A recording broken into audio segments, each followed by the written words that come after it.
Stéphane Plaza, l'animateur sur M6, lors d'une de ses émissions, a dit « Tel un Christophe Colomb, il navigue sur les flots pour une nouvelle aventure stratosphérique.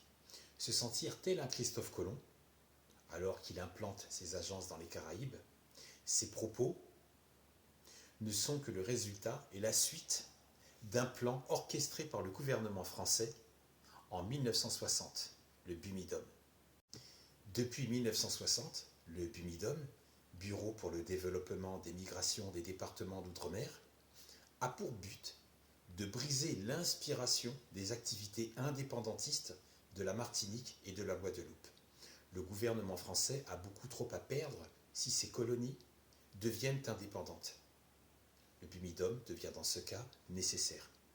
Il devient donc en 1982 ANT, Agence nationale pour l'insertion et la promotion des travailleurs d'outre-mer, met en place une décentralisation massive par le biais d'une forte migration de plus de 157 000 Martiniquais et Guadeloupéens, soit plus de 44% de la population de ces deux colonies, pour venir s'installer en France avec la promesse de postes de travail dans la fonction publique et ou carrière militaire.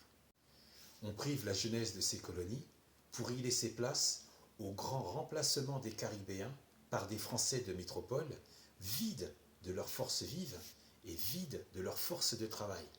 On empoisonne pendant 21 piges ces populations avec le chlordécone, de 1972 à 1993. Ce pesticide, utilisé dans les bananeraies, est interdit depuis 1976, car il détruit le système nerveux, le foie, les reins, et on a pu observer sur des Martiniquais et des Guadeloupéens de moins de 30 ans des cancers de la prostate et autres maladies. Fin 90, début 2000, on assoiffе ces populations.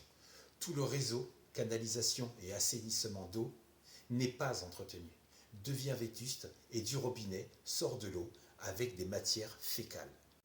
Oui, c'est de la merde. L'éloignement de 8000 km permet de maintenir ces colonies à genoux, par la fragilité économique où on a pu observer des mouvements contre la vie chère et des grèves en Guyane en 2017, Mayotte 2018, Guadeloupe 2021. Tous les produits français présents dans ces colonies sont 3 à 5 fois plus chers qu'en France métropolitaine. Ils maintiennent des inégalités persistantes avec l'orchestration du gouvernement français, ainsi que des retards de développement volontaires, ainsi que le maintien d'une dépendance intentionnelle.